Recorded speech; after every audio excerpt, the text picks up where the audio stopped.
আসসালামু আলাইকুম। আজকে আমি কাউনের পায়েস রান্না করব। তো এর জন্য আমি নিছি এই তো কাউন, তারপরে হচ্ছে চিনি,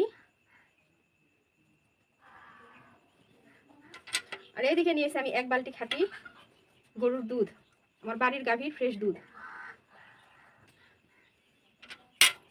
তো এখানে আমি কাউন ধুয়ে পরিষ্কার করে দুধ দিয়ে তুলে দিলাম।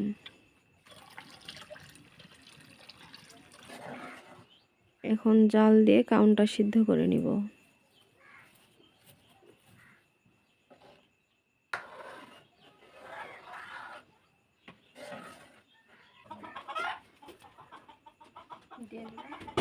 নারিকেল দিতে ভুলে গিয়েছিলাম, এখন দিয়ে দিলাম নারিকেল।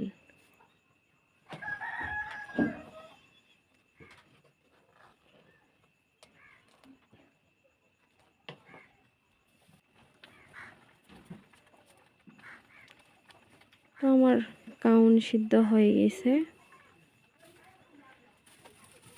এখন এটা জাল করে নামিয়ে নেব।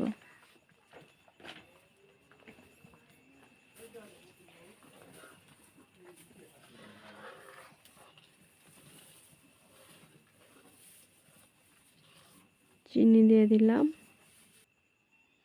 এই তো হয়ে গেছে আমার পায়েস। বিসমিল্লাহ। অনেক সুন্দর হয়েছে স্বাদ।